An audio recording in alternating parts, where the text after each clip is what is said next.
believe it'll help them that way too. So, yeah, sometimes it burns us. Sometimes we end up sitting in a home for 6 to 8 hours. We do all the research beforehand. We do all the review afterwards, and simply can't find, what they're hoping for. Because a lot of families, I shouldn't say a lot, some families really want something to be there.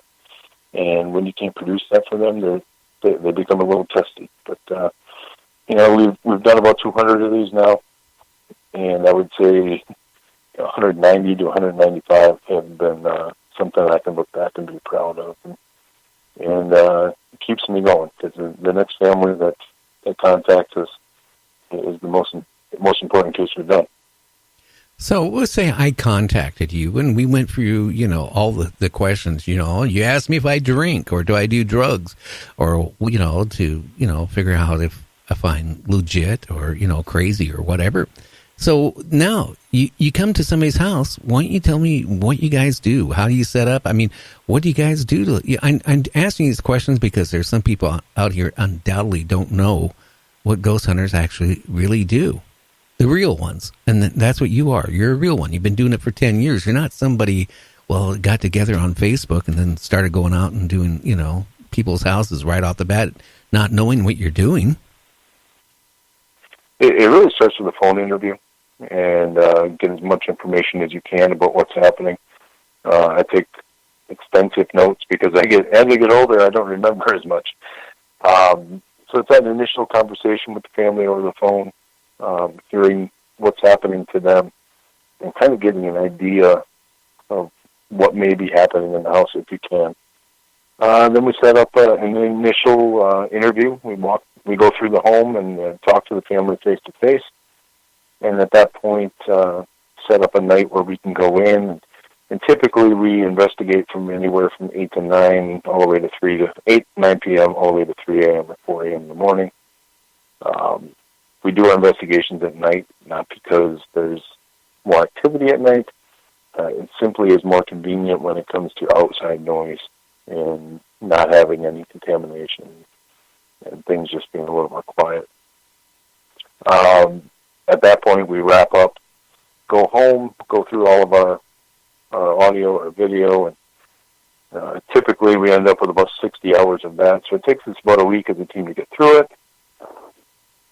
Meet with the family again, show them what we may or may not have gotten, discuss the next step. If that next step is another investigation, then we'll do that. If the next step is calling in somebody from my network of friends within the paranormal, we'll do that too. I am not ashamed to say that I don't know everything in this field. I've become very fortunate in this field to make many great friends.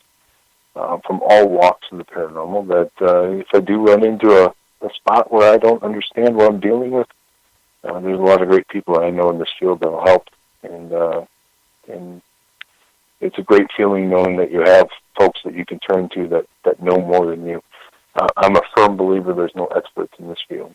There are people with more knowledge, more experience, and if I can pick their brains and help a client in the process, then, that's what we're going to do. Now, what type of equipment do you normally bring out when you go to somebody's house? I am very low when it comes to technology. I'm willing to use anything if it's going to help us on an investigation, but typically it comes down to 4 IR cameras, a DVR, a bunch of audio recorders, and a Mel meter, and we go from there. I'm not one of those people that likes a whole lot of equipment on an investigation because I don't want to spend all my time looking at lights and hearing meters all night and then, perhaps miss something that's happening right in front of my face. And I like to keep my wits about me and not worry so much about flashing lights. But if a new piece of equipment comes out and I think it can be useful for us in helping somebody, we'll definitely give it a shot, give it a try. But when it comes right down to it, we're pretty low tech. Oh, wow. So, what type of things have you discovered in some of these cases? What is the most eerie case you've had? Where you really got something, how did you feel, and what type of thing did you, capture? Well, it's a combination of excitement and sadness when you get an EVP. And I don't know if folks out there will understand what I'm saying, what I mean by that. Back, and it's already 8 years ago, we worked on a case in Wisconsin from 2010 to 2012. And every time we were in there, we would get a little bit more. And the case revolved around a 2-year-old boy that had been put into foster care in 1967 and was actually molested and murdered by his foster father, rushed to the hospital within a week of being there. Eventually, the case was reopened and tried and studied again, and that's when they decided it was a foster father that had killed the boy. Originally, they called it a strenuous child's play, an accidental death. A family had just moved into there. They were having a lot of things happening. One of their children was pulled out of the bed by their ankles. They were seeing this little boy. They were seeing an older man. We got called in, and like I said, over the course of 2 years, we were there trying to put the puzzle pieces together. And one of the most amazing audio clips that we've ever gotten. The boy's name was Chris. And we had asked what he wanted to be called because we found a newspaper article documenting the entire case. The boy's first name was Walter. His middle name was Chris. And for some reason, he was called Chris. And I wanted to show him as much respect as we could by calling him the right name. So I asked the question, what do you want us to call you? Do you want us to call you Walter? Do you want us to call you Chris? And when we went back over the audio, we actually caught a little boy saying, "My name is Chris." And it was heartbreaking to know that we had gotten that direct response. Oh wow! That would be eerie. There was no happiness involved with that. It was great to know that he was making contact with us, but at the same time, this little boy had been there since 1967, which at the time was 43 years. And he didn't move on, I take it, because I guess, from talking to a lot of different, people on my show, a lot of mystics and a lot of other people, sometimes the soul gets, trapped on earth and doesn't go to the next level. And it's sad, especially if it's a little boy, yet still, hanging around and not going, to the next level where he should have gone. Well, the good news is that after working on that case for 2 years, we brought in a very, very good medium, Scotty Warwick, who has since become like a brother to me, and we work a lot together now. And Scotty, myself, and the rest of the team were able to move this boy along. And I never answered the question where, because that's not for me to determine. I just know he's not there anymore. The family and I of that home, like I said, we're like family now. We went through a lot together, and we're very close. And they have not reported any activity in the last 6 years. So I've actually gotten a chance to go to events and things, and other mediums will come up to me and ask me who the little boy is with me.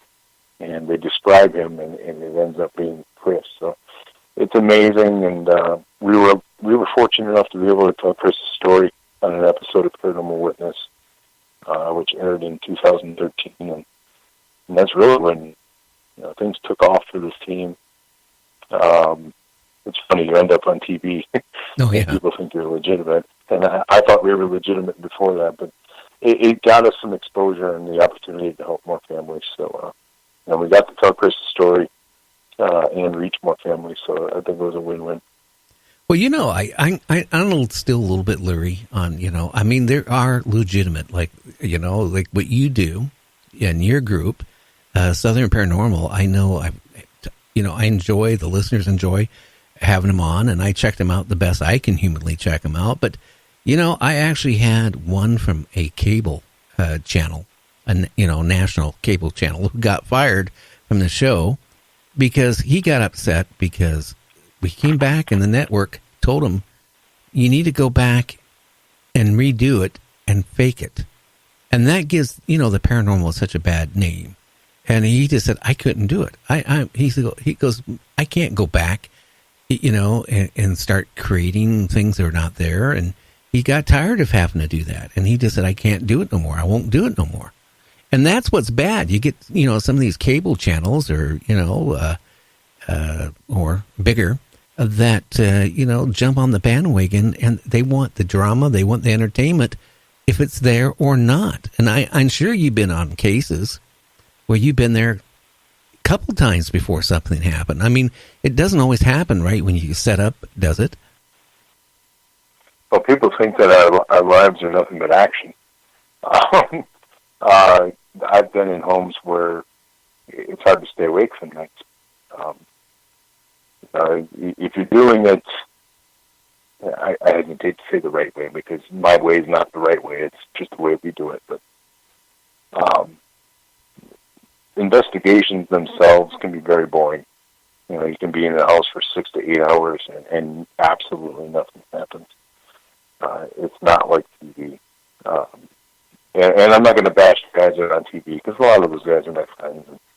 And I'm not going to throw them under the bus either. But, my experience with the people at Paranormal Witness,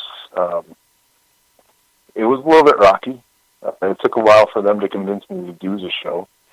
Eventually, we agreed to do the show, and the reason was to tell the little boy's story. But even when we were filming, there were times when they would stop and say, well, can you say it this way instead? And can you phrase it this way? And they actually sent me home after 6 hours of filming the first day because I was angry and wouldn't play along. They brought me back the next morning, and I did another 6 hours of interviews. And eventually it turned into me being on the show, I think, for about 3 minutes. But yeah, it was good to get the story told. But they took liberties with the timeline. I guess, when it came down to it, they kept their word, and they told Chris's story the way it should have been told. There was just a lot of liberties with the timeline. There was one instance when they had me describe something, and they put a different video with it and made me look like I was talking about something completely different. So, yeah, it's not always the guys that are doing the investigating on the shows that are the problem. I think a lot of times when it comes down to is post-production, and those people need to get ratings. So things need to be more exciting than they really are. Well, yeah. I mean, he was telling me, and, that they would go out, and a lot of times they would go out, and they go out, and they go out and come back with nothing. And all of a sudden they would, be threatened and everything, saying, well, you need to come back with something. We don't care what it is. Come back, make it up, whatever. That gives, like I said, the paranormal a bad name. It really does. Not just in ghost hunting. It can be into everything, in the paranormal. Even some of these radio shows out there, if they don't take time to research the topic they're talking about, and they just start talking, I mean, it can really damage it. I mean, I don't know. I get frustrated. But, I know what you do from the standpoint that back around early 2000s, I managed a business in Tacoma, Washington. I took it over because the former general manager quit because he couldn't emotionally take it anymore. And I took the job, and the reason why he couldn't take it, he said that the basement and the building was haunted. Well, at that point, I have done talk shows before that. But, I did it as entertainment. I have to be honest with you. I mean, I was hired to do a talk show, and that's what I did. But in the situation where I had all these employees, camera salesmen, for example. Some of them, because we were in Tacoma, it was next to 2 military bases, or actually 3, because you got the Navy Banger. We would hire, part-time, military people, or people just got out of the military, wanted to get into, selling cameras. And the building was built in the 1890s or 1870s, somewhere around that frame, down by the port of Tacoma, where all the ships would come in.